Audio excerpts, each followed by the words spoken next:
Hello everyone and welcome back to another episode of Teach, Sleep, Repeat. My name is Dylan. And my name is Hayden. This is going to be an unhinged episode Can't wait for it, guys. Welcome back. Hope you're happy. Whether you're on the way back from school because you're in Australia listening, whether you're on your way to school because you're in the UK listening, or whether you're asleep right now because you're in America. or listening at any time other than the precise moment we release this. Oh yeah, because this is not a radio show. You can listen to this whenever you want. Guys, how are you doing? Hope you're well. Hayden, are you okay? Yeah, I'm just thinking about our listeners in 2030. Wow. What's life like now for you? Write into us. Let us know. Weird. Are we both still teaching? Bloody hope not. 2030, crikey. I don't want to think about 2030. I'll be way too old for teaching then. Yeah. I was thinking about it earlier. 10 years ago, I was probably deciding to go into teaching. That's scary, isn't it? Yeah. And what have I achieved in 10 years? I'm slightly better at teaching maths. You lost a bit of weight recently, so that's good. Yeah, that's good. Yeah. Because I don't know if listeners, I don't actually know listeners out there. How many of you are recurring listeners? We have listeners, to be honest. How many of whether we just get like a new few hundred every time we do an episode or they're brand new people. I don't know how this works. Yeah. But we did do a New Year's resolution at the start of the year. For me, it was to not eat sugar. For Hayden, it was to do some kind of fasting diet. Absolute fad of a diet, but I had to pretend that it was going to work for him. How did that work out for you? Pretty good, yeah. Yeah, didn't. Yeah. And for anyone who's interested, it's the 9th of March and I'm still not eating any sugar in terms of additional sugar. And I'm looking great for it. Yeah. And Hayden, you are looking yourself. Thank you. That's really kind of you. It's funny because obviously I spend a lot of time with Dylan. And do you? Yeah.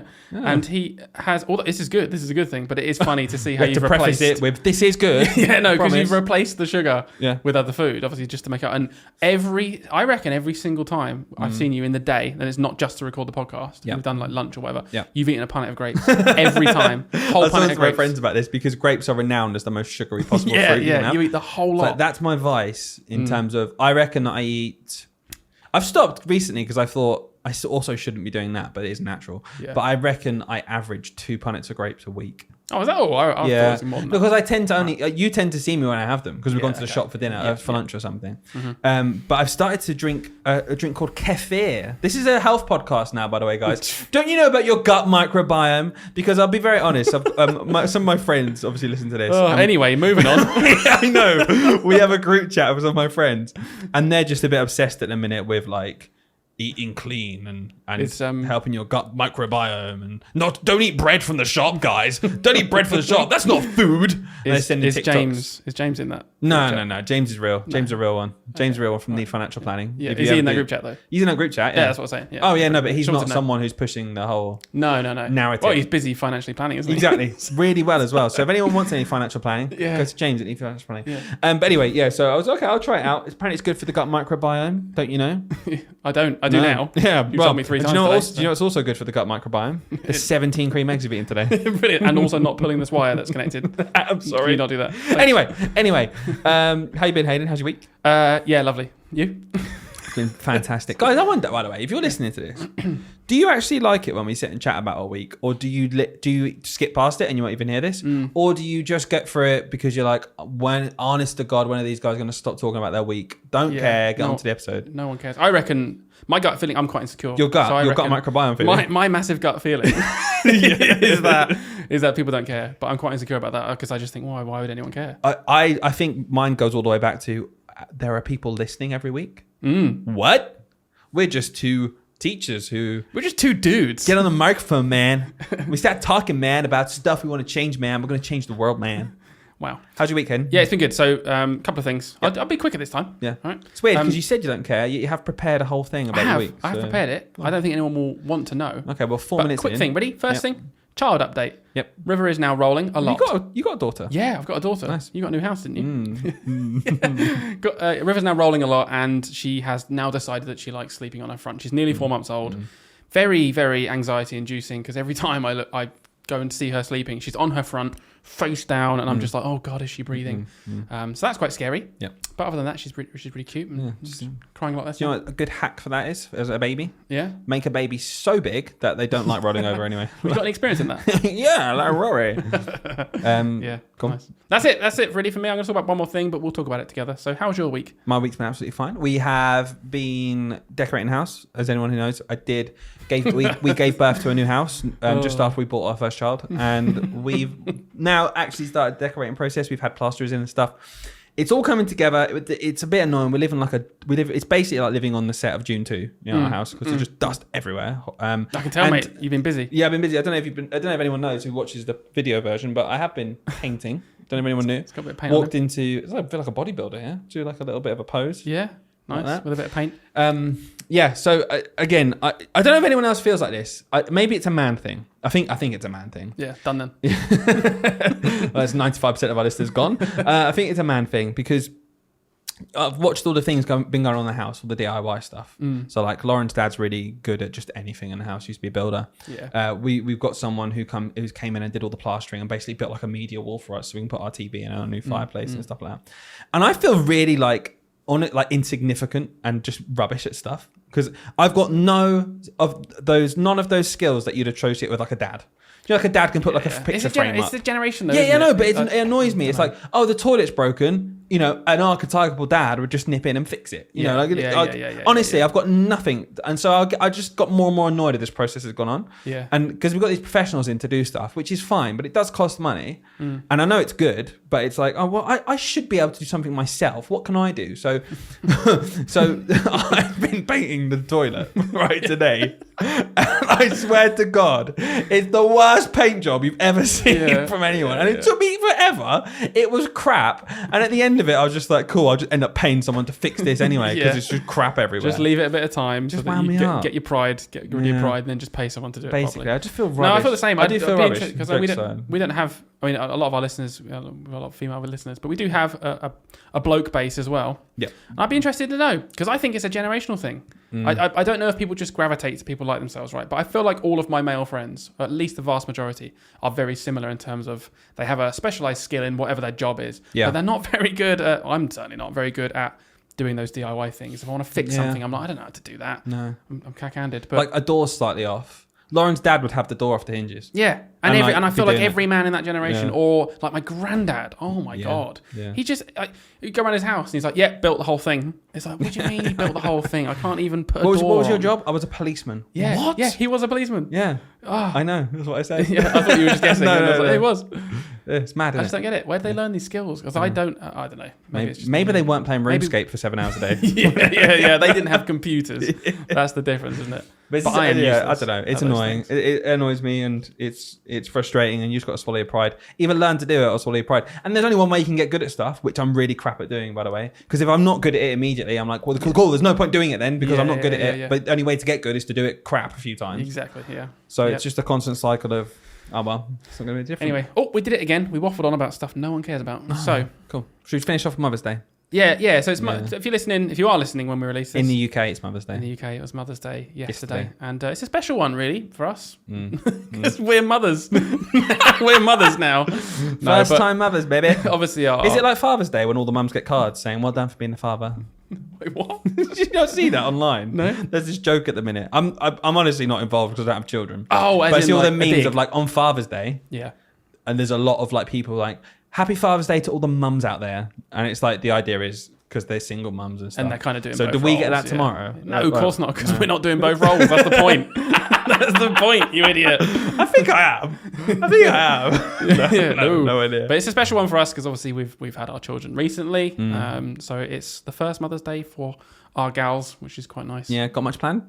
Nah, nothing. Same. Yeah. Anyway, should we move on to the episode? I expect a blooming Father's Day card though when it gets there. There's a lot of days. I was getting my hair cut this morning, and I was chatting to the barber. And again, it is lovely, but there's a lot of days in the calendar, isn't there? Yeah, Valentine's Day, Mother's Day. Yeah. Just have a birthday. Well, this is and get over it. Lauren's birthday, Valentine's Day, and Mother's Day are all within 1 month. Yeah. I kind of used up all my cards. Do you want me to trump you here? Go on. My mum's birthday, her anniversary, and Mother's Day, when it happened, were one day after the other. Oh. 3 in a row. So every year they're roughly the same point. Today it was my mum's birthday on Thursday, also International Women's Day. Shout out to the women out there. Today, which is Saturday, is their wedding anniversary. And Mother's Day is tomorrow. Are you expected to like do something for their anniversary? Let me just. I'm glad you asked. Because I've never ever even been involved in someone else's anniversary. Because this is a great thing for the podcast. Because I will never understand it when two people decide to get married and get annoyed and expect other people to celebrate it for them. Nothing to do with me. Nothing to. Congratulations is what I'll say. Yeah. Well done. Oh, it's my wedding anniversary today. Is it? Yeah, you got. No, of course I've But got is that you a nothing. thing? Is that actually a thing? I Or is it just I your think family? it is. I think it is. Is it? I think it is. You have to tell us. Like, Never heard of it. it's an anniversary between two people, but apparently I'm involved. You celebrate it. It's like an internal There's thing. a reason I'm not been married. Yeah. Can't be bothered. Well, it sounds like you'll get a lot of gifts though. Pick Oh. your date, right? Well, yeah, I might do that. Yeah. Just do it day after my birthday. yeah. Double up, baby. Yeah. Although it's good for my mum because again, she would have got all her stuff by now. But two reasons why it's good. We can lump everything in together and just get her something for both. And also my sisters arrange it and I just do a bank transfer. Yeah. Fantastic. That's amazing. That's the benefit, isn't it? Yeah. Of sisters. Yeah. She's also arranged our Mother's Day. Yeah. It's great. But it's here as well, so it looks like I've done it. you I know- get the kudos because we're having dinner here. My sister has arranged that and bringing the food. Brilliant. Do you know, I'm gonna trump you once more. Go on. Lauren's ordered her own Mother's Day gifts from me. Oh no! Now you. No, she said, I don't know if you've seen anything for Mother's Day, but I've seen something I like. Right, and sure, I was like, sure. that's what I want to hear. Thank you. Yeah. And she bought herself some stuff and she basically just told me how much it cost. Now we really have put off our female listeners. They're thinking, you idiots. No. Because I was men. gonna. No, we've done loads for our partners and stuff. And anyone who doesn't know, you have to listen to all the other podcasts. But the point is, I was obviously going to get something, but it would have been crap compared to The she thing she wanted this wanted. thing. Yeah, She found this thing and she wanted it, and I Well, was very grateful. I was just quickly end with the thing I got because you know roughly what I got earlier because I used you to cover. So I got Dylan to I needed to go out today. It's Saturday. It's Mother's Day tomorrow when we're recording this, and I needed to pick up something. And pick up or get. Well, pick it up because I rang them first, and I was thinking I need to find a time to actually go there and get this. And it was just a gift. When did you ring It was them? just a gift card. I rang them this morning, but it's fine. And I said, Dylan, I need you to message the group chat and say that you need my help lifting something so I can get out of the house because I can't. Me and Lauren are attached right now. I can't get away from her without being suspicious. So I went anyway. Long story short, I went to get her. Like This a is voucher. short? Yeah, this is short. Christ. Short. A hair voucher. I'd love the long version Right? one day. Girls get their hair done, right? Yeah. Love that sort of stuff. Obviously, I'm not someone very experienced with hairdressing. Do you go to the barbers? I actually made a joke to the lady there. I said, cool, you women, this is pricey for you, isn't it? It's not like standing over a bath and shaving your head. And she didn't get my joke. It was really awkward then, just silence of like, oh, okay. And I had to clarify, I'm talking about me, I'm bald. Still didn't laugh. Didn't laugh. I know. Yeah, really awkward. She just thought, yeah, it's. Anyway, so I went with this preconception of like, maybe like a 50 quid voucher. Because I know women's haircuts are way more expensive. A third of a Men's hair is what, 20 quid? Yeah, 24 Something like that. quid. So I was like, women's at least double. Yeah. I know that. I get there. I was like, and she said, oh, do you know how much you want to put on it? And I was looking at the menu of the stuff they do as if like that means anything to me. Literally like a... Oh, a I was like- balayage, please. I was like, I don't know. Yeah, I was like, just like something where she can be here for an hour or two and like just have her whole hair dyed or something if she wants. Like, or not, I don't know. Just something that will cover that. Yeah. She's like, can you put on £100 and she wouldn't have to pay too much more? Sorry, what? £100. I was like, yeah, I'll do that one. And then, she please. wouldn't have to pay much more. Yeah, so my eyes were opened today for the Yeah. price of women's hair care. Crikey. Yeah, crazy. Right, Anyway. thanks for that. Guys, 13 minutes of non-stop entertainment there. We said it'd be unhinged at the start. I did. It wasn't Opposite. Oh, does unhinged mean boring? Is that what that means? Why do we do this? Anyway, should we play the jingle and get chatting about something to do with education? I don't know what we planned this week. You've seen the title. We'll find out in a minute. We haven't. We interrupt this podcast to bring you a message from our sponsor at Teach Sleep Repeat Podcast on Instagram. Hayden, have you ever wondered what it's like to follow someone on Instagram who's quite funny and keeps their finger on the pulse? Yes. Well, wonder no more because you can simply follow us on Instagram. Oh, wow. How? You can go to Instagram and you can search Teach Sleep Repeat Podcast. You will get memes, you'll get news, and you'll get the occasional story from Dylan when he decides to do one every now and then. Wow. Can I find out what you guys do for 13 minutes every time as well? No. Oh. Great. I'll follow straight away. Follow us now and leave us a 5-star review on all your platforms. You're right, Hayden. Yeah, mate. That was weird to sponsor that. Yeah, that was a weird one. We decided to sponsor ourselves this week because we're not getting money anyway for sponsors. We switched it out from our other free sponsor. Yeah, let's not mention them again. No. Let's not mention James Whitney Financial Planning anymore. So, before we get into it, we are going to talk this week about, it kind of leads on from last week, what teachers expect from children to do at home and what we think would be good for children to do at home in terms of their learning. Because last week we talked about where's the line as a teacher in school. And I thought it'd be really cool to kind of push some buttons because it's a bit of a topic that gets people riled up. And when teachers expect stuff to happen at home, we've obviously done a whole episode about homework, as you remember, Hayden. Yeah, definitely remember that. Yeah, I definitely barely remember last week's. All I know from last week is people got annoyed because I was very indecisive. So get over it, all right? Gosh, honestly, God, the amount of I'm- messages I got from people like, can Hayden just decide, please, so that we can moan at him being wrong. Reflecting live on the podcast. But before we go any further, we have to mention this. I did a reel about Gillian Keegan. For anyone who doesn't know, Gillian Keegan is the Education Secretary of the UK. She is in charge of the Department for Education. She's been in the job for quite a while now. When we think about how long people are usually in this kind of job in this country, it's not very long because it's so unstable. And you've got to remember the context here of we've been striking for almost like a year, right? And there's balloting again for extra strikes in the UK because she's wanting to give teachers a 1% pay rise. Like, just unacceptable after everything that happened. Anyway, she's on the stage talking about education. She talks about Ofsted. Right. And she said, there's two parts to this. The first part was she mentioned she went into a school recently and the school told her about their experience of Ofsted. Right. And she said she was shocked because the inspector was so I rude. love that. And I honestly, when I was watching it, I was like, what? You're shocked. In March 2024, she was shocked when a school said they had a bad experience with Ofsted. No. What have you been doing? Should we role play? Go on. I'll be Gillian Keegan. You're Gillian Keegan, right? You come into my school, okay? Yeah. Hiya, Gillian. Hi, the fantastic school. Yeah, thank you. I think it's brilliant. And I saw you've been Ofsteded. Yeah. You got good recently. Yeah, we did. Wanted to talk to you about that. Because I know we did get a good rating. And obviously, you know all about everything that's going on at Ofsted because you're the education minister. You know all about the kind of thing. Yeah. And I just thought I'd give you our perspective because we had Ofsted. And to be honest with you, well, they said good at the end, but the experience, the whole process, it was actually really bad. They were really quite rude. Bad. Yeah, rude. Ofsted. Yeah. No. Yeah, you seem shocked. Well, they said that was good. They're obviously. I've not heard. Sorry, I'm going to get my PR guy. Yeah. We've had a bad Ofsted experience. No, I know it's not normally like that. No, it is. That's what I'm kind of. God, I will do something about that. You're going on stage soon, so I was thinking. Yeah, that's what I was just thinking. Yeah. Okay. Cool. Anyway, that's what happened, and then so she mentioned that she was shocked. Very. I was just like almost. I was in despair. I was like, all right, forget that. It's what she said after that was even funnier because I thought, okay, she's the education secretary. Maybe she's just setting herself up to be like, yeah, I was shocked. It was bad, and then go on to say some constructive feedback as to what she's going to do about it as the person literally in charge. Yeah, or maybe some ideas of where we can go from there. Which I imagine is exactly what she did, and it's better to, I guess, from her perspective, pretend like she didn't know us, rather than be like, yeah, we've known it's been bad for 3 years, and now I feel like doing something about it. To be like, I'm now suddenly alert, and because I'm now aware of this, I'm of course going to action this straight away. Yeah, obviously, and that I can understand that politically, especially if she went on to say some really constructive stuff. Yeah, she didn't know because all she said was, I was really shocked, and to be quite honest with you, I would have punched them in the face. Okay, is that her advice? That's what we should do? Yeah, that was it. Yeah, she would have punched them in the face. Was that not followed up? Oh, no. What followed that? The interviewer said, we are recording this. And she went, yeah. Well, as a politician, you expect to get people attack you, but not as a school leader. Not as a school. You don't expect someone to be rude to you as a school leader. I was honest to God. I was like, you're the person who's being rude to us for years of saying we're striking for no reason.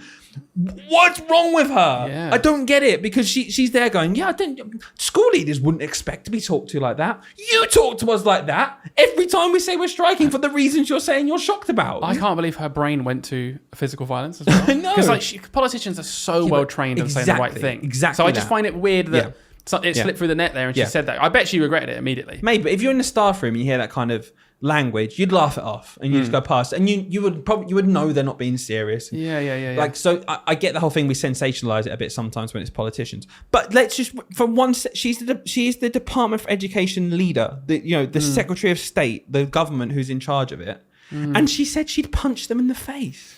Like, she's the one in charge of what can possibly change in this situation, and her response is she'd punch. Do you know what you could do, Gillian? Mm-hmm. You could sort it out instead. Yeah, you also have the power over that person. If only you were the person in charge of the whole thing. Of the person getting punched in the face. Wait a minute. You are. Oh, wind me up so much. Yeah, that's mad. That's mad. Yeah, that's a little bit of news for this week. Thank you. Yeah, no problem. Wowzers. Yeah. Well, I just didn't know. Yeah. I'm still Gillian Keegan. You don't know anything. No. Right. I just can't believe that. Those bloody Ofsted, honestly, I've told them to be nice. I have.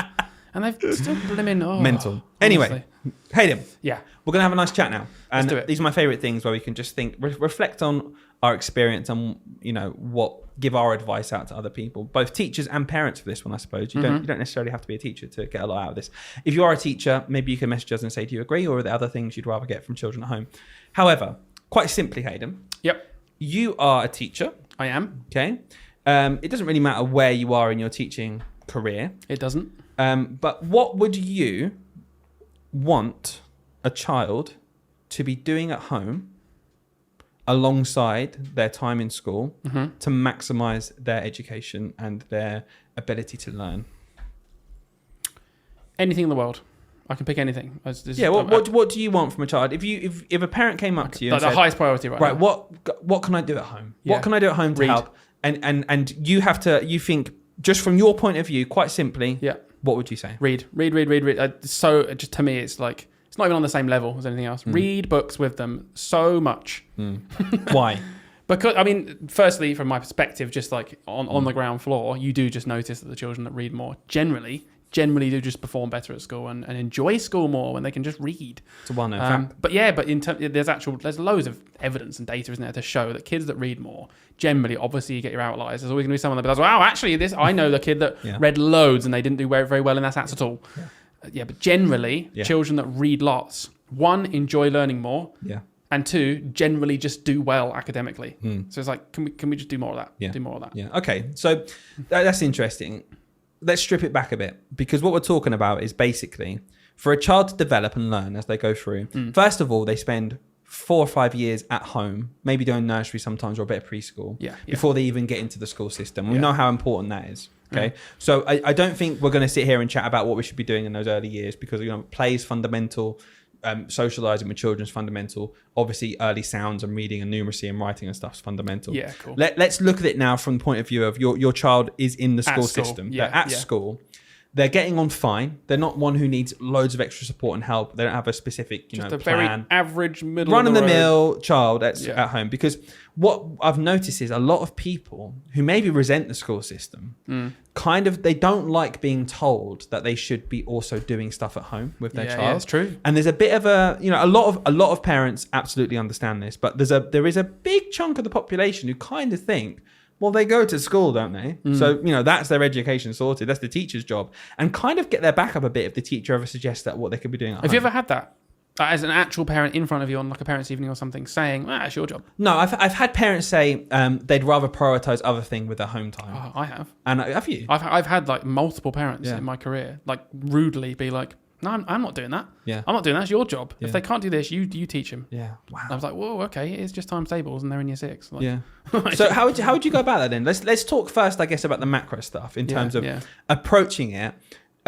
Do you think it's suitable? Because last week I spent a lot of time saying that it's absolutely not the job of a teacher to be teaching a child how to brush their teeth, how to be potty trained. That's absolutely on the parent. So there'll be a lot of people saying I'm a hypocrite maybe this week, but I just think it's different when it's your own child. You're the number one. You're the number one leader of their life essentially, and you supplement it by sending them to school. And you supplement. You outsource a bit of that time. Yeah, exactly. To go and do something. Exactly that. But it's your responsibility at the end of the day is the development of that child. Yeah. It's mine to develop them in a way where I'm leading curriculum, helping them. It's almost like an MOT. Yeah, I was going to say, didn't you have some car analysis? Well, the point is, again, so you'd never go take your car to the garage. Yeah, you would never take it to the garage anyway. But you take it to the garage, have an MOT, and they're like, cool, okay, I need to fix this, this, and this because I'm a specialist engineer. Only I can do that. Yep. So I'm going to fix that because obviously you can't. However, here are some advisories. Maybe top up your oil. Maybe you could just, I'm not good with cars. Check your tyres because they've probably got about 6 months on them. Exactly. And, change the tyres. So go somewhere and change your tyres. Just look up the right tread for the right, that's your job. Yeah. But they're not doing it there and then. They're not doing it there and then. And then over the year, you maintain the car. Yeah. You look after the car. It is also you would never turn around to a garage and say, well, pass the MOT this year. Why has this gone wrong? Yeah. So I see it the same kind of thing with your child. You're in charge of that car. You're in charge of that child's development. Yeah. And I think the attitude has to be that they're going to take a role in that. Okay, I got a new analogy for you. I want to see what you think about this. What if you take your car to a garage for about 6 hours every day of the year, minus a bunch of sort of half terms, let's call them, and like weekends, let's call them that. Would you still expect to have to do the daily maintenance on your car if it was at the garage 6 hours a day? Not daily, but I would expect that whenever I use the car on the outside.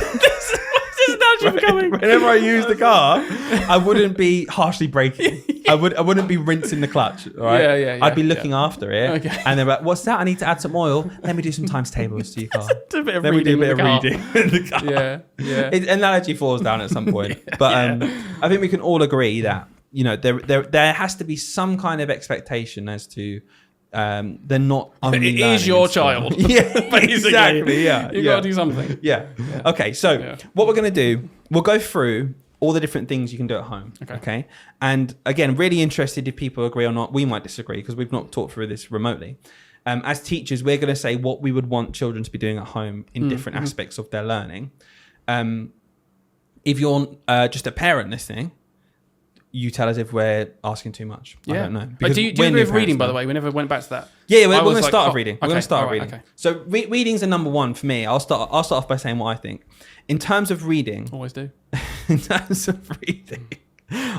either I ask you a question with my answer already in my head, I'll wait for you to finish, or I start with both. So I'm going to start with my own one here. I'd agree with you in terms of reading is number one. So, if your child's struggling to read, first and foremost, work with your school to find out what level they're at, what books are suitable for them, read with them as much as possible, try and find a niche for them that they're interested in. Because at the end of the day, why is reading important? It does unlock literally everything. Because if a child's really a positive reader who can read well, it allows them to learn about history, it allows them to learn about geography, it allows them to do research, and that all them enrichment kind of activities stem from reading. So I do completely agree with you there. And even maths, if you think about the big chunk of the maths paper, if we're thinking about SATs from a teacher point of view, then if we just forget that and think about life, maths is always in context of understanding like a situation, understanding what's going on, being able to read something and know this is what we need to do. It's problem solving. Because my kids often ask, why are we doing this? Yeah. And I think it's a really rubbish answer to be like, because it's going to come up in your test. It's such a bad answer. Even though it's real, that is true. It's going to come up in your test, and that test will have some very, very small bearing on your life and the way direction it goes. That's interesting, because in terms of what I expect from home, where are you in this barometer? Because in school, I think it's perfectly acceptable for me to be thinking about end of year goals, end of year targets, and even end of key stage targets in terms of their test, and that's what the school's judged on. If ever I ask someone to do something at home or expect of them to do something at home, the goalposts are completely different. I don't actually expect anything at home to do with my targets in school with the children. Everything I think about what I'd want a child to be doing at home is based around enrichment, enjoyment, and overall academic success. So that's the same with reading. I would never say to it, I never ever expect a child to go home and be practicing 3-mark inference questions from the from a reading test. Never. I'd want them to find out whether they could be. Some of my kids at school, right? I say to them that their sticker album with with footballers and stuff, and there's little paragraphs about the teams. I was like, "That's read that. Read that for a week. I don't care. Read the newspaper. Do whatever you want. Find what you're interested in." But sir, it won't help me answer the tests. Yeah, don't care. I don't care personally. I think that's why reading's on a different level, because I think reading is way more integrated into literally being able to be a functioning member of society. Do you know what I mean? It's so much more important to read. It's such a bigger hindrance if you're struggling to read. And if you can't do a conjunction. Exactly. And equally with maths. I think maths, even though I'm more passionate about maths because I enjoy the subject, I still don't think it's anywhere near as important. Well, all you need to do is look at society today, and whether we agree with it or not, and I think it's a problem. I do think that we need to boost maths in general, the attitude towards it. But we are a functioning society, and far more people can read well than can do maths well. So that just kind of sums up to me. Yeah, but then again, it's just like, but can people get on more easily in life if they can't do maths at all? No, exactly. I think so. Oh, I see what you mean. Compared to reading, if you can't read, it's way more noticeable. That's exactly what I'm saying. We're in a functioning society where people are much more able to read. I see. You're actually using that as a point. I thought you meant that's a bad thing. Like, we need to get maths. No. That's kind of justifying why reading is so important. So, thinking about maths then. What's your expectation as a teacher? What would you? Okay, very quickly. I think each time we go through something, we should just say at the end, be very blunt as teachers. What do we want children to be doing? All right, so we're going to finish reading up then. Yeah, so let's finish up reading very quick. So in terms of reading, what I'd expect them to be doing at home is, and I would say this: read as much as possible. A minimum of half an hour a week is what I would say to someone. But read as much as possible, and I don't care what you're reading. That's what I would say. And the goalpost has nothing to do with the test. That's simply because that will help them develop. And I'd say minimum half an hour, but read as much as possible. That's quite a low amount actually. I think I'm quite harsh with this then, and I'm quite strict on minimum. This. But I think 10 minutes a day. And I think that's my minimum. Maybe that's a bit mean. Well, okay. So would you be happy with a child chunking it? missing a day of reading but doing half an hour. I guess, yeah. No, These rules can be bent slightly, I suppose. But like really strict. If it was one chunk a week, though, I'd be a bit like, ooh. Yeah. In terms of okay, you've missed so one day. Would you go as far to say read every day? What? Yeah, I think so. Yeah, reading every day. I think it's going to have a huge impact. To be honest with you, but I think that's easier to attain if we kind of get away from it has to be their reading book at school because it could be as simple as when you're cooking, they read the ingredients on the back. That's reading. That's what I think. But I agree with you. Then we need to expand that scope probably, and then parents won't feel as bad for not meeting these targets because I think what happens a lot of the time is as schools we have these very rigid rules, like you said. You read X amounts per week for X amount of time. You get these signatures in your book. Yeah. Realistically, from my point of view, I don't really care about all that. I know there's reasons why we do it, and it's to try and get a minimum threshold. But I personally would get rid of reading records and just foster this environment of reading for pleasure, reading for the sake of it, reading ingredients on the back of something when you're cooking, a curry that we're going to get later on, which we're going to convince everyone. And just anything out loud. Yeah. This environment of you're a reader and you can read wherever. It could be the lyrics on a Spotify song. I love that idea of just they're listening to Taylor Swift. Cool. Spotify has this feature now where the lyrics come up. So you could be singing along and just and reading it as you go. Put the subtitles on the telly when you watch the telly. That's reading. Yeah. Like all of this, I think, should count towards reading. And I think this macro idea of becoming a reader is a huge thing we can push at home in general if we have that attitude. Yeah, and it should be an expectation. Is where I'll leave that on. I think that's the highest priority, and it's an expectation that you read. I know you mentioned maths. I want you to quickly talk about the rest of English though.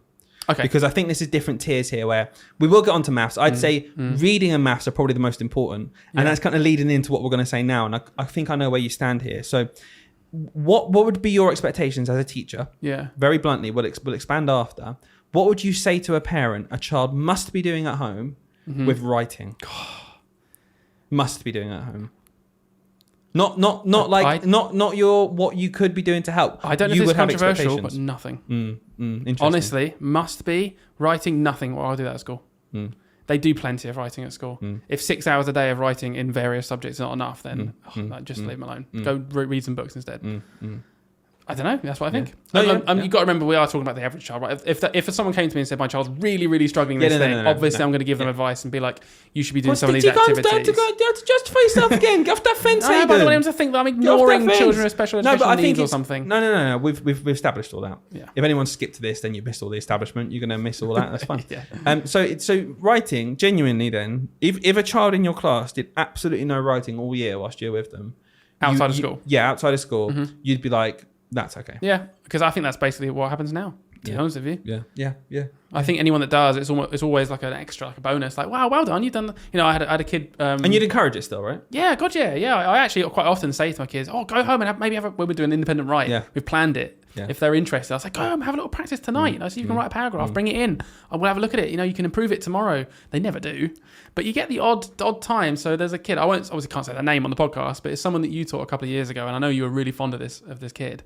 And he brought in a script. Yeah. He brought in a script recently. Yeah. He's written this whole script. Him and his mates. How cute is this? Yeah, brilliant. Him and his mates have written a script, and they're all characters in it. I'm a character in it. You're a character in it.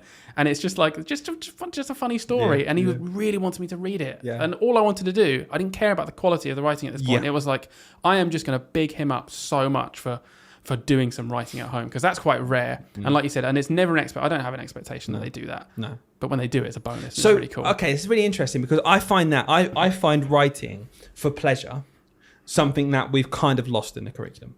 We always talk about reading for pleasure. Yeah. We always talk about reading for the sake of it. Read something you're interested in. We don't sit there and judge how well they read words every single time. We just read something for pleasure. Yeah. I think because we've lost writing for pleasure in the curriculum, I'm not saying I do this, but I think best practice would be to encourage it at home a bit more. So I would think that not as often as we're saying in terms of reading, but I think there's room for us to say to parents, let them write. Just let them write. Let them decide what they're going to write about, because in school it's very structured. We're doing a newspaper report for these 3 weeks. Then we're doing a character description for these 3 weeks. We might not do a play. Yeah. We might do it once a year. Yeah. Right? They might not do it in a whole year across the curriculum. And that might be the thing they enjoy. And that's the thing they enjoy. So, I've always go back to this moment with writing, because it was exactly what I'd want them to do at home.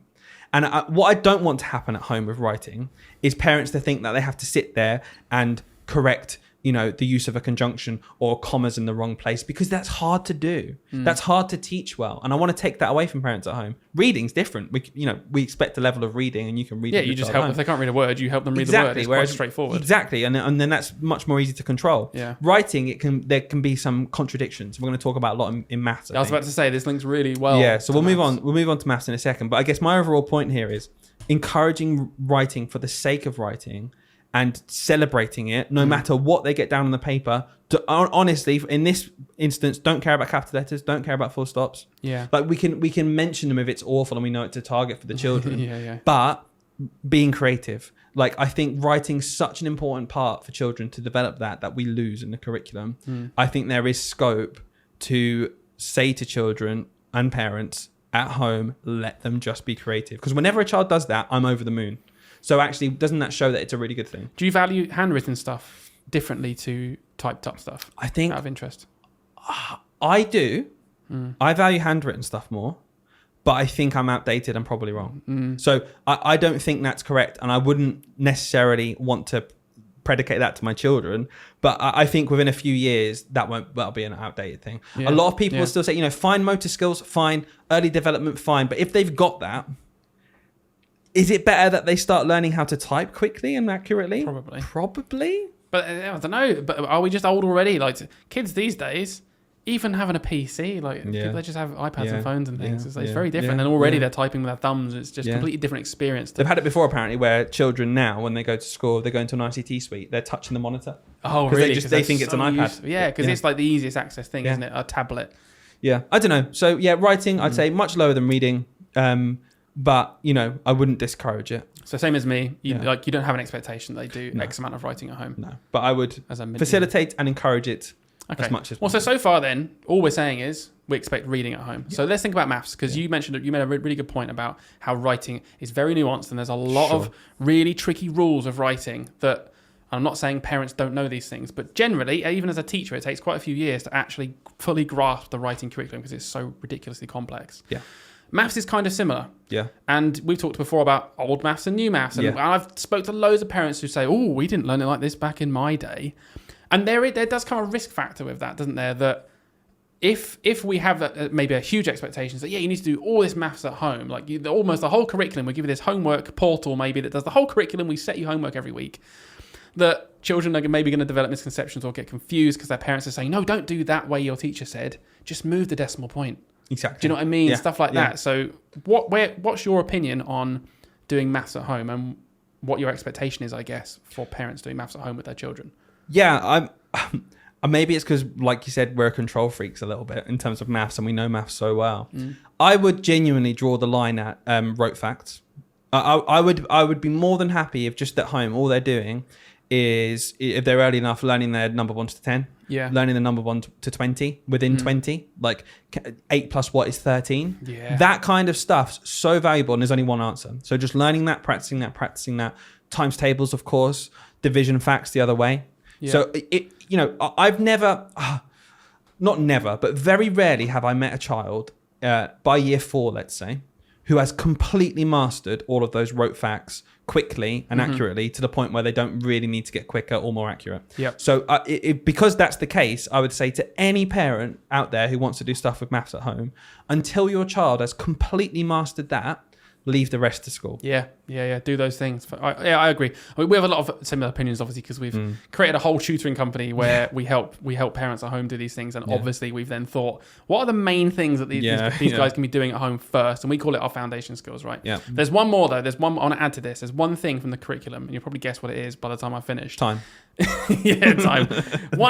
Time. Yeah. There's no link, right? There's no links. I can't find the link still. I can't teach it. Yeah. It's not enough time. But don't you find, like, with a lot of the curriculum, there are links. Like, if you've been learning column addition, you can link it to something else. If you've been learning rounding to the nearest 10, 100, or 1,000. because like place value is an intrinsic link in it. It links to place value. Time is base 12. Yeah. It's a different place value. It's nothing to do with anything. Yeah. And then a 1 is 5. It would be like, it's literally as random to children as doing in the middle of, after 5 years of curriculum, going like, we're going to do a lesson on binary today, guys. Yeah, exactly. It's like, exactly. Wait, sorry, what's this system? It's just a whole, you've been learning this one place value system and you're still struggling with that. Yeah. Here's another one. Yeah. So time is tricky, and And this is something that I'll probably sound really old, but it's definitely true. It's definitely true that over time, children have become less and less and less confident with reading a clock face. Yeah. Digital time's not so bad. Do you know why, though? Reading an analog clock. You know why? We don't use them as much. Yeah, they don't see it. Yeah. They don't see it as much. Yeah. And it's like almost a rarity. My kids,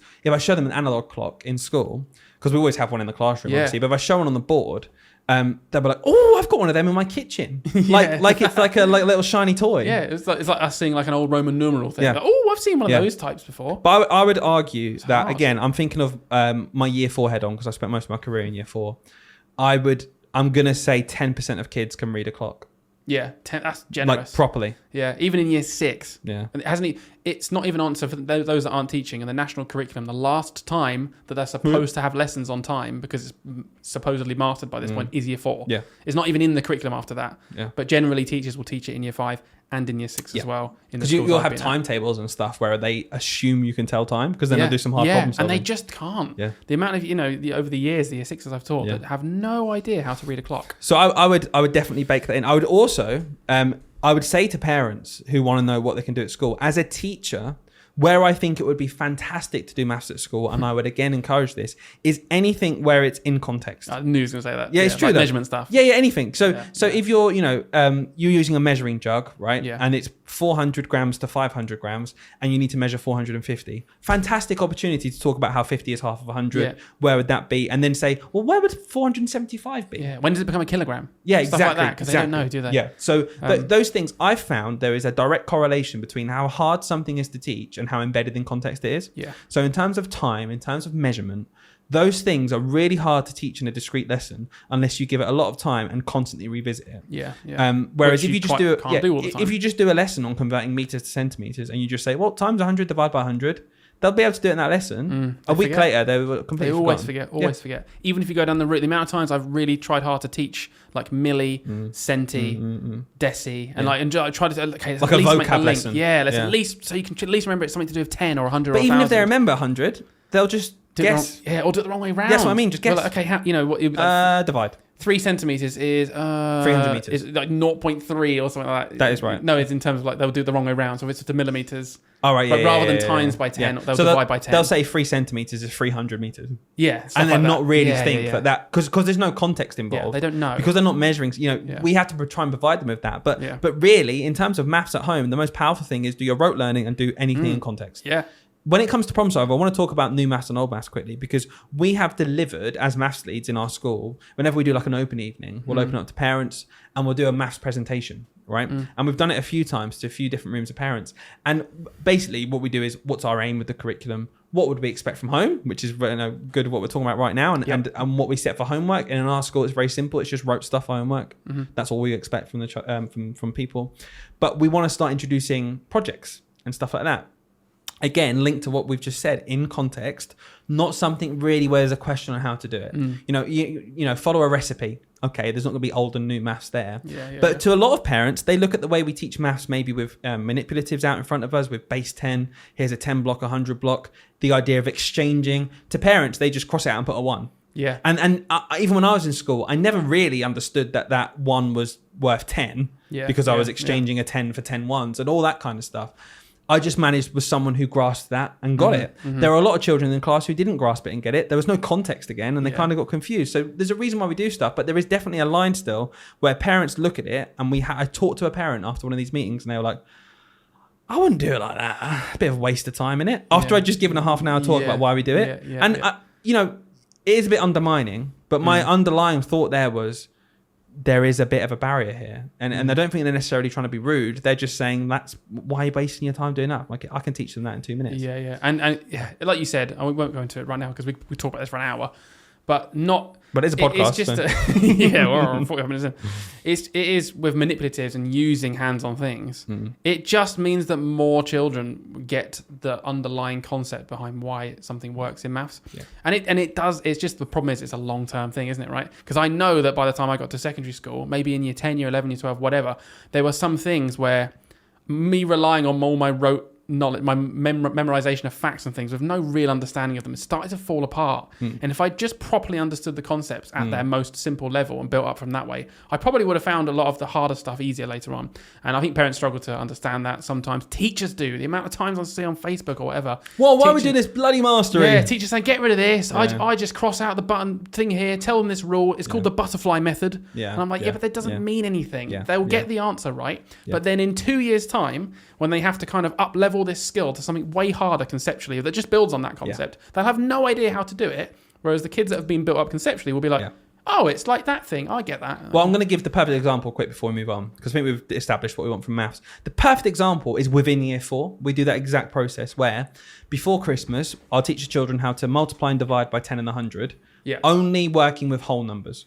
So it'll be, a whole number multiplied by 10 or 100. Very simple, because you just add a 0. You add 2 zeros. Yeah. And straight away, we ban that language. We don't say that language, and we make a big thing about it. Even though the children could very easily get through those lessons, just putting 0, 0, done. Yeah. And then when we divide by 100, there's always at least 2 placeholders at the end. Yeah. So we never go into decimals. It might be 1,300 divided by 100. Yep. They Take off know, the 2 okay, zeros. take off the 2 zeros. We ban that. Those children could get through that lesson before Christmas, that whole week of lessons, doing the quick way that maybe they'd get taught at home. And do it in like 20 minutes. Exactly. Easy, done, green. Wow, perfect. My kids are really cool.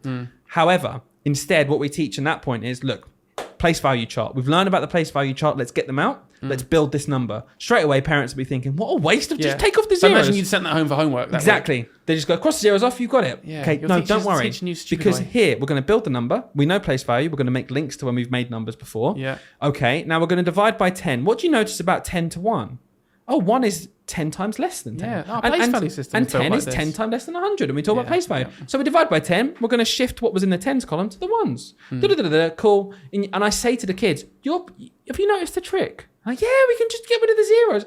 You're right. We can. And that works for these questions. But you wait till after Christmas. We're going to do it and you'll see why. And they're like, oh, okay. Yeah. Comes to Christmas, they build the number, divide it by 10. And all I need to teach them at that point is there's such thing as a decimal place between whole numbers and part numbers. Yeah. And they get it. Yeah. And otherwise, they'll get 39 divided by 10 and they'll say 3 because they think the 9 Just disappears. take the end number off. They'll It's not say a zero. It's close 39 and they'll just say the same number because Yeah. they just don't possibly know what could enough. happen. Or they'll think, the question's wrong. We've times it Yeah. by 10. They'll put a Yeah. 0 on it. Exactly. Yeah, you're right. That's a perfect example. Okay, so Hayden, maths, what would you expect at home? What do they need to do?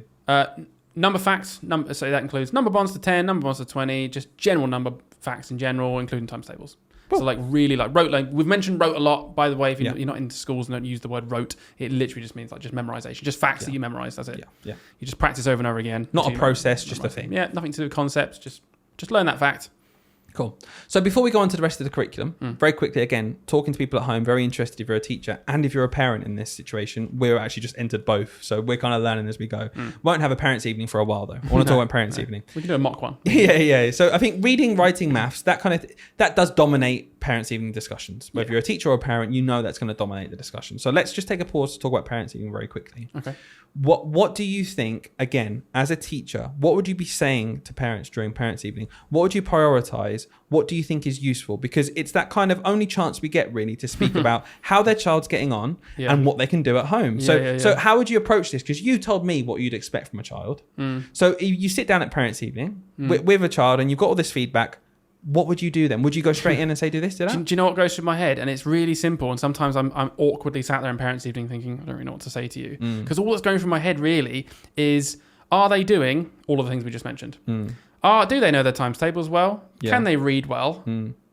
If they can, and they're doing quite well at school, I'm usually sort of like, yeah, they're doing really well. See you next time. I don't know what to say sometimes. And I know it's very commonplace to then start waffling on about random objectives that they can do in school. And I find that really boring. I don't want to sit there and tell them that, I've noticed in their writing recently, they've been using loads of really good conjunctions. They've been using our new conjunctions. Can you just, and we talk to them as if they're going to go home now and work on, can you start trying, show them how to use due to the fact that in their writing. Because I want to use that conjunction a bit more. And whilst you're there, just prepositional phrases. We've been working on those, didn't really get it very well. So it's like, what? Come on. Pointless. Not many parents really can be like, oh, yeah, write that down. I'm going to do some prepositional phrases tonight. I think a good parents' evening links very closely to what we've been saying. That's what makes it a good parents' evening. Yeah. And you missed one thing off, and I know you do this, but honestly, I start every parents' evening with, and this is again advice I got. How are they at school? Are they happy? Yeah, literally. But the first thing I'll say to a parent is, do you have any questions for me? Because we only get 10 minutes. And if they've got a need or a desire or a question, that's more important than me assuming they need to want to hear about a prepositional phrase. Yep. And you know what? It normally isn't something to do with maths or English, to be honest with you. Yeah. It might be a social problem. It might be, he mentioned he found this tricky. Then you can talk about that exact thing and what you're doing about it. I generally, so my procedure is really, if it's like a flow chart, are they a average or above average in maths and English? If they are, I'll talk about it for 10 seconds. Yeah, they're doing really well. Anything you want me to do? Anything you notice at home? No, cool. Carry on doing your reading. It's great. They're doing really well. And then I'll just go straight to social stuff. And if they are behind in something, that's when I'll then open up that discussion and say, look, great at maths, doing really well, but this is what we're doing. They're reading. This is what we're doing. This is what we're doing for reading, but this is what you could do at home to help because they're not where they should be. Yeah.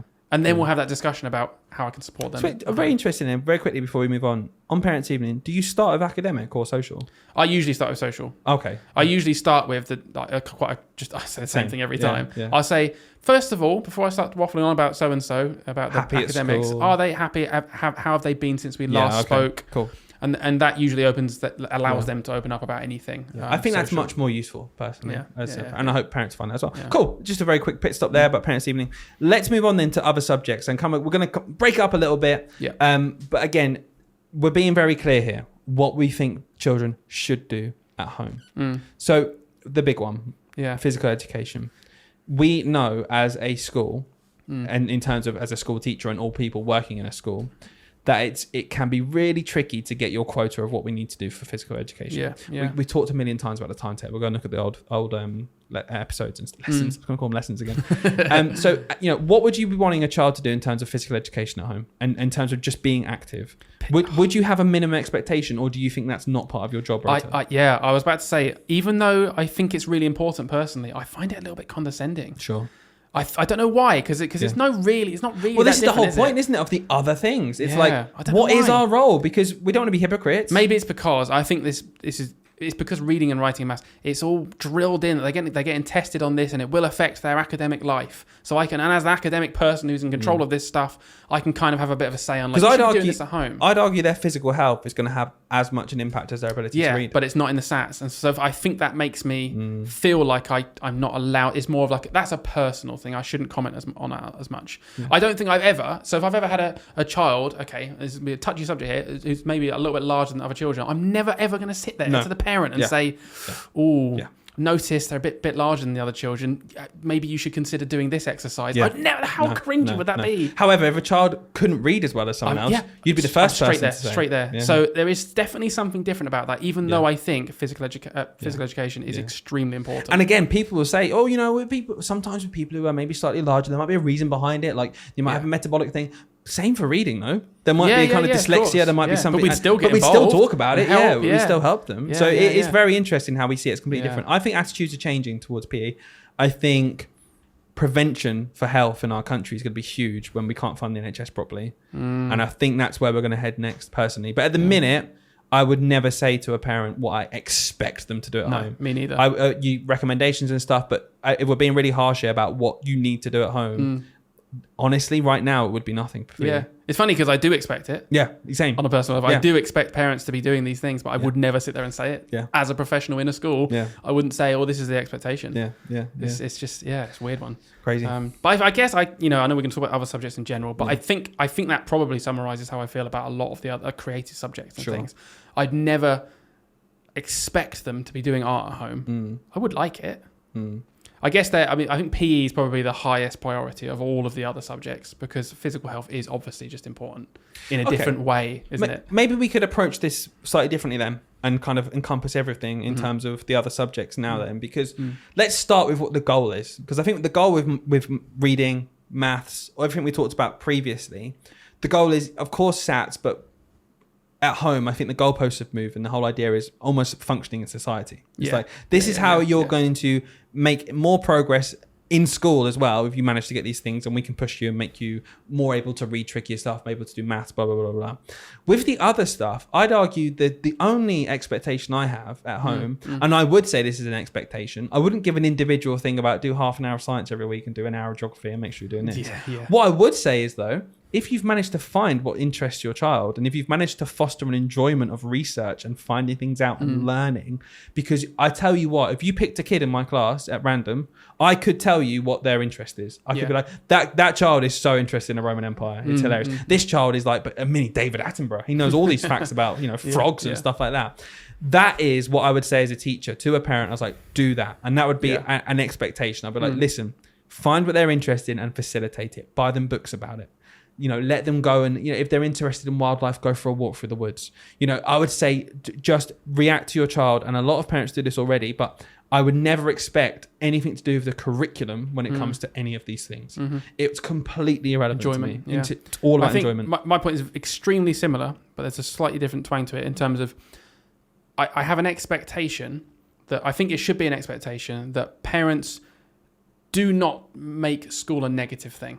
It's kind of the same point, really, but like also talking about like actively avoid. I don't care about what your opinions are of school. Don't make your child think school is boring and negative. Don't big up that. Like my expectation to you as a parent is to do your best job to make your child enjoy coming to school.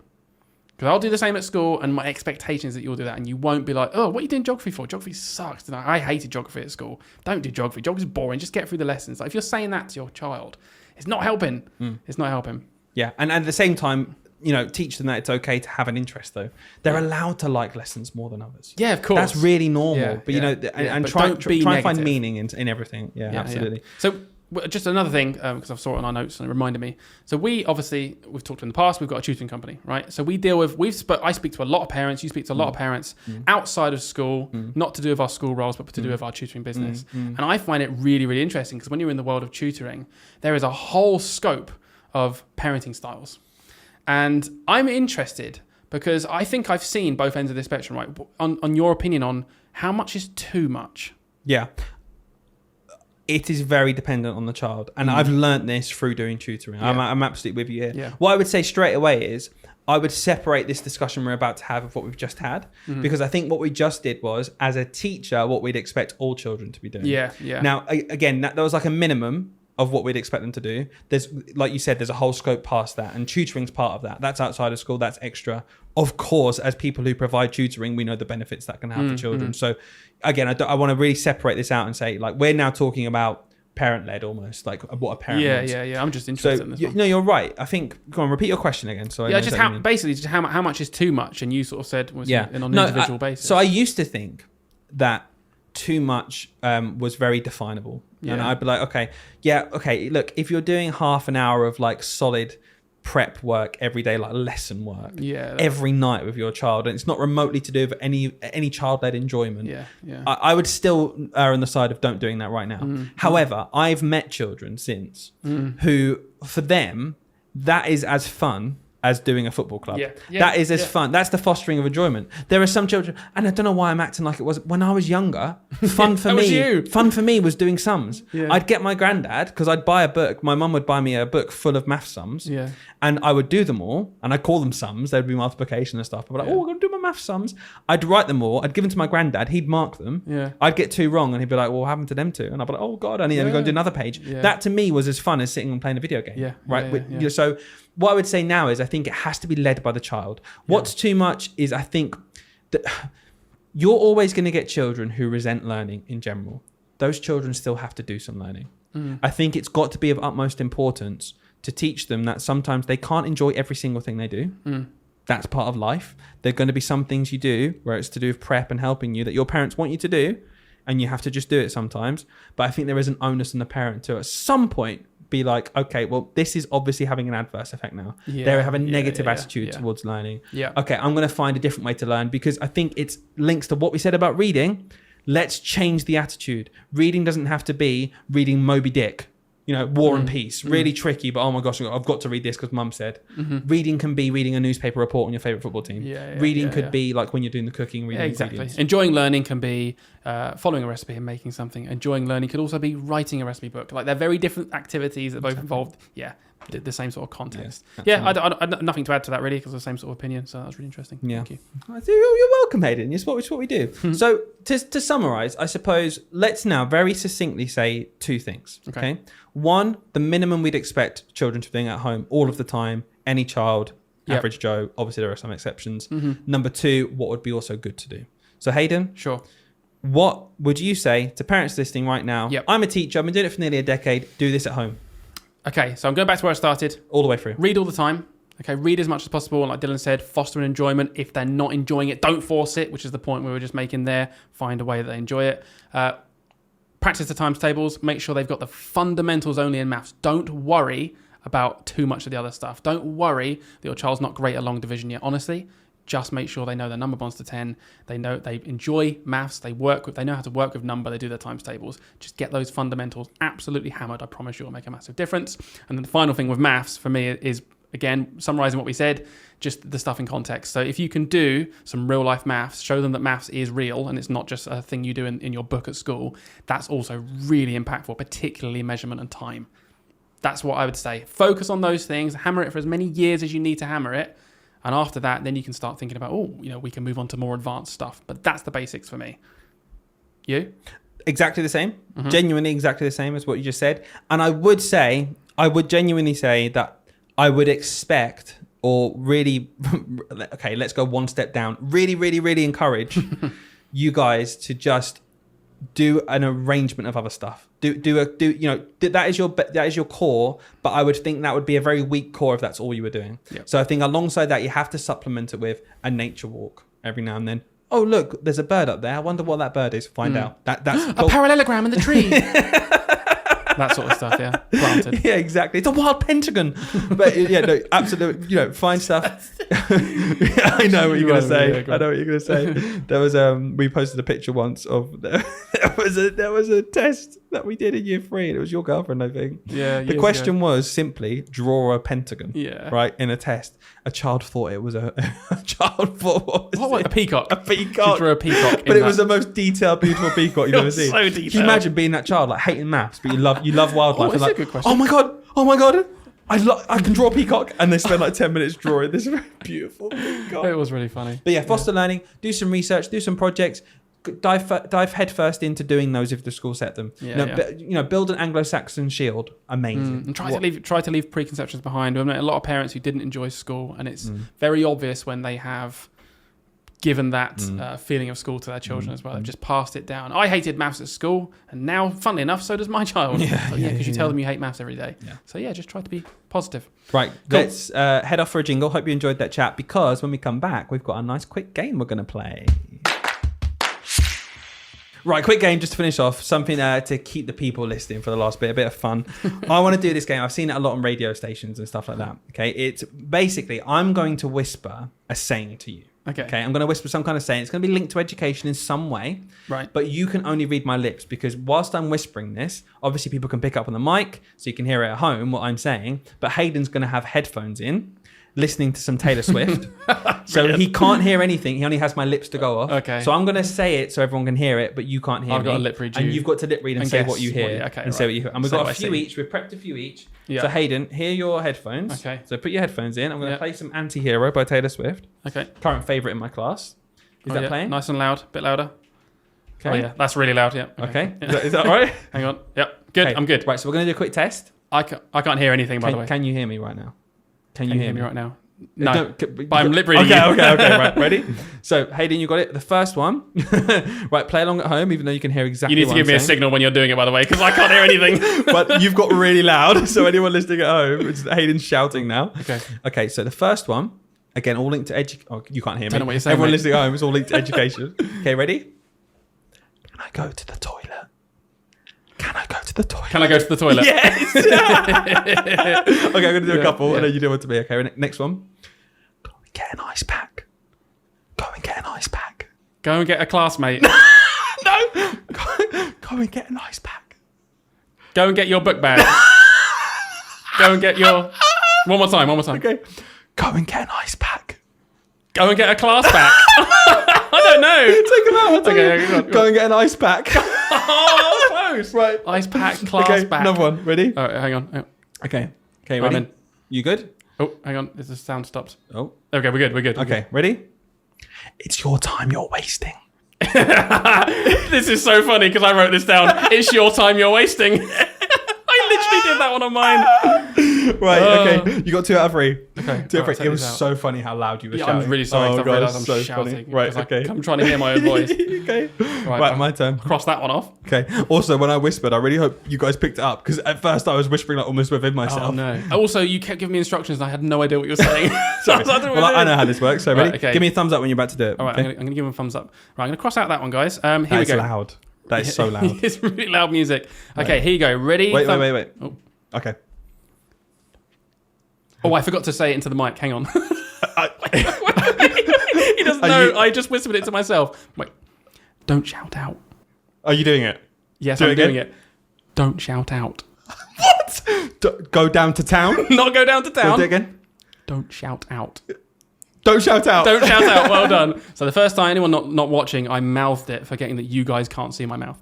Right, next one. Assembly time. Say again? Assembly time. One more time. Assembly time. Can you tell the time? No. One more. Assembly time. It is playtime. Second one. No, ready? Assembly time. Right, one more. Okay, one more. Staff meeting snacks. Well, again. Staff meeting snacks. Staff bleating mess? One more. Ready? Staff meeting snacks. Staff meeting bed? No, bed. Staff meeting snacks. Staff meeting sucks. He thinks he's got it. He thinks he got it and he got it wrong. You were so confident. Did I get it wrong? Staff meeting snacks. Not sucks. Oh god, that went quite well, was dumb. So the first time, by the way, obviously you couldn't hear me. No. First time I did it, I mouthed it. And I didn't even whisper it. That's what I was doing. Then I realised they couldn't. I can't wait to play it back, and they can't hear me either. Yeah, I know. Yeah. Guys, hope you enjoyed Guys, that. if it cuts to this part right now and you've just come back from the jingle, it's because we just played the game and it didn't pick it up at all on the mic, so we can't bother to do it again. So thanks for waiting anyway. Oh my god, amazing! Right, we're going to finish off there, guys. I hope it wasn't too controversial this week. After explaining everything teachers shouldn't do, we sat here as teachers and told you everything you should do at home. Yeah. Hayden, did you enjoy that? I thought that was I good. really enjoyed it, and I Good. can't wait to find out the criticisms of what I've said again. Yeah. I did get a few messages saying, Hayden is unbearable. I made my mind up this time, though, didn't I? I Ish. was pretty clear what I expect. Right, guys, hope you enjoyed that, and have a lovely Monday, have a lovely week, and we'll see you again next time. Bye.